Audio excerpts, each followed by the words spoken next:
So I just had a really weird experience, or I don't know what to call it, and I can't figure out a way to put it in words other than to actually tell this story. So I am at the cemetery, and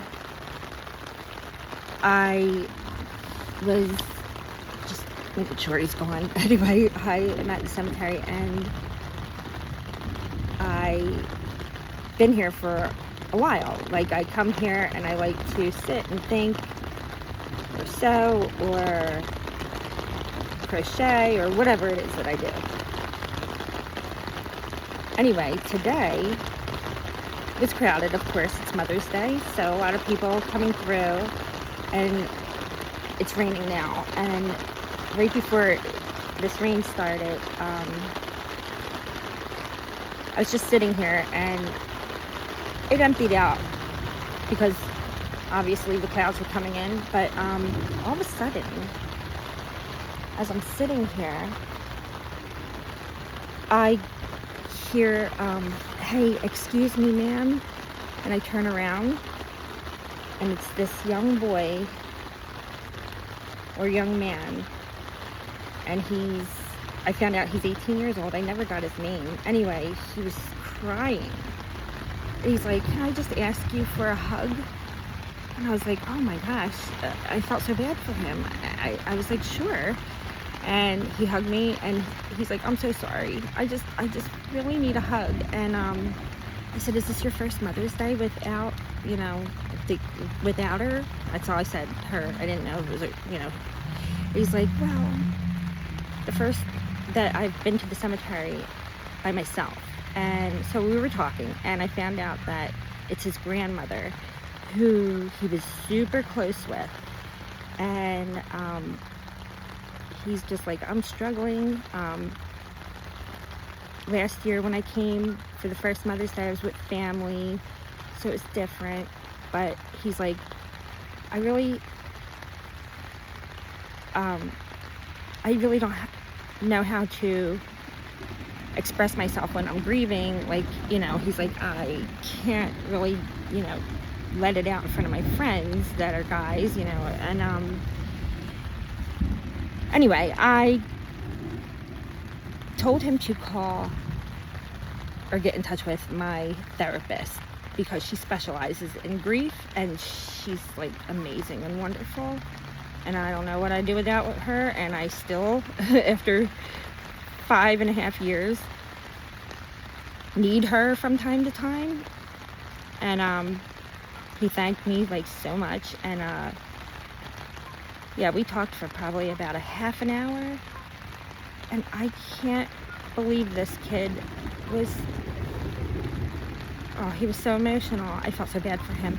Anyway, after, he first approached me and I gave him a hug, and he was telling me a little bit like who he was visiting. He kind of looked over to my parents' spot, and I just kind of gave him a brief, like, "Oh, that's my mom and dad. They were my grandparents. They adopted me and raised me, and da-da-da-da-da." And I could feel myself wanting to talk about my oldest, so I stopped myself, and I looked at him, and I said, "Well, why don't you tell me, what was your grandmom like?" Oh my gosh, if you could have seen, like, the expression and, like, the appreciation and gratefulness that he was asked and was able to tell somebody, like, oh, she loved to gamble, and she loved horses, and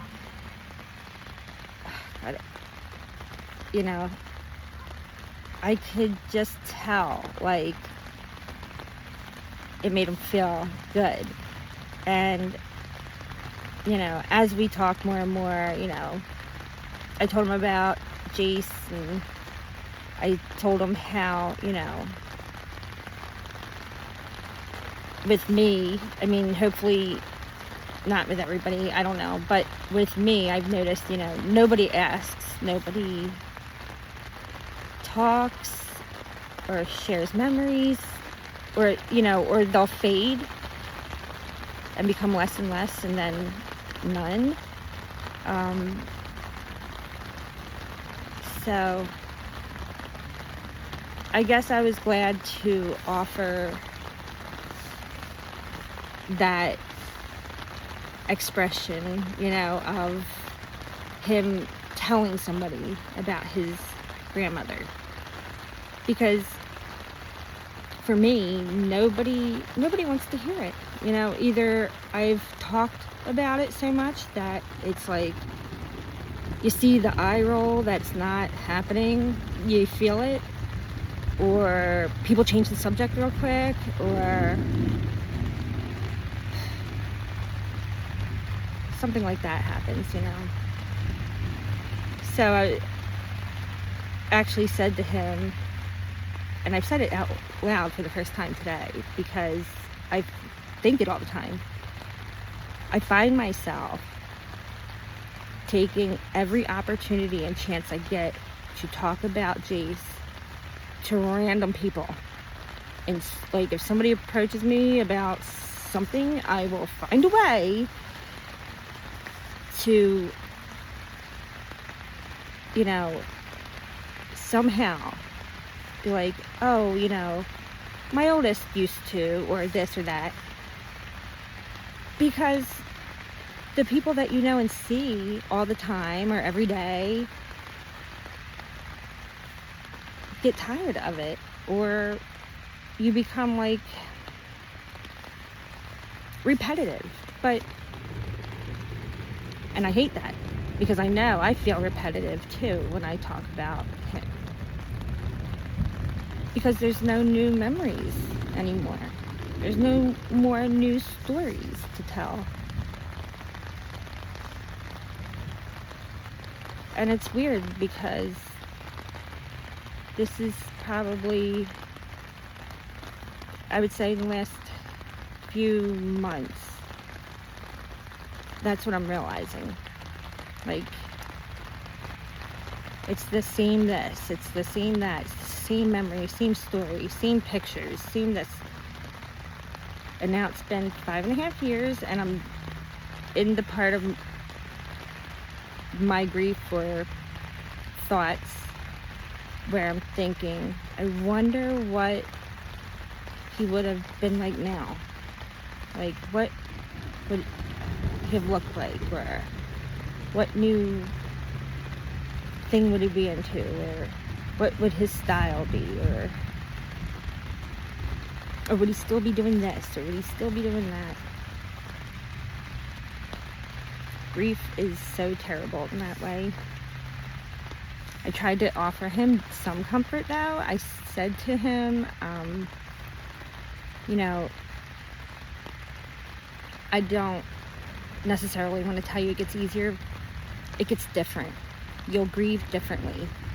And some days will be harder and some days will be less. But it's always there. Not everybody experiences a loss like this, no matter who it is in your life that you lose. It could be anybody. That connection that you had and that trauma of losing them forever, not everybody experiences a loss like this. Like, I've accepted the fact that it will always sit with me, and it's always there when I'm happy, when I'm sad, and it's always there. You just learn coping mechanisms and you become an excellent actor. You put on a brave face, you put on a smile, you can laugh. And it's like, all these positive reactions that you're giving people because you know how uncomfortable you make everybody. Inside though, you're really breaking. Like, I have to honestly say, there's been, I guess, life or family events or get-togethers or anything where I am laughing on the outside and literally inside I am crying or screaming, you know? But it's not, I mean, it's just something that I guess certain people who struggle with grief have to do, which is really unfair because, you know, it's okay to share, you know, something great happening, you know, like, oh my gosh, like, I got a promotion, or, you know, I got married, or, like, I got a new car, I knew this, I knew that. Like, it's like, yay, yay. You know, if I went, oh my God, like, I'm still struggling that, you know, my oldest was murdered and I'm still not seeing him, like, every day, and that all the dreams I have, he's not even alive in. You know, people look at you like, well, you know, don't share that. Well, why not? Like, I have to listen to all your great news. Like, and I'm not just trying to rub it in people's face. I'm just not even trying to be petty about it. I'm just saying, like, I'm at the point where now I'm feeling like my oldest is being maybe forgotten. And it's weird to say, because I've never said this out loud either, but, like, I'm thinking to myself sometimes, like, he existed, right? Like, I mean, I didn't just dream that last 25 years with him, right? That's how bad it gets pushed off, you know, his memory and his everything, I feel like. But I just wanted to share that story. I can't believe that. I feel so good, like, that somebody actually felt like I was approachable.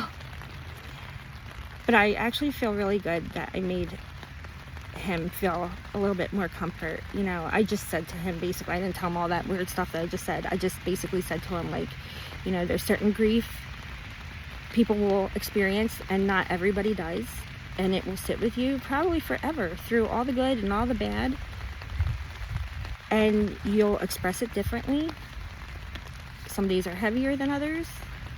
And if you feel like coming here to the cemetery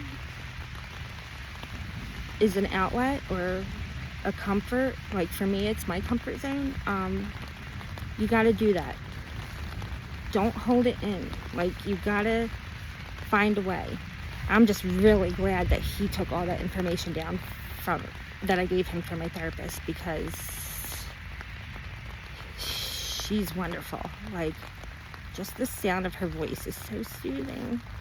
But she really is. She's so wonderful. Anyway, that's it. Happy Mother's Day, everybody.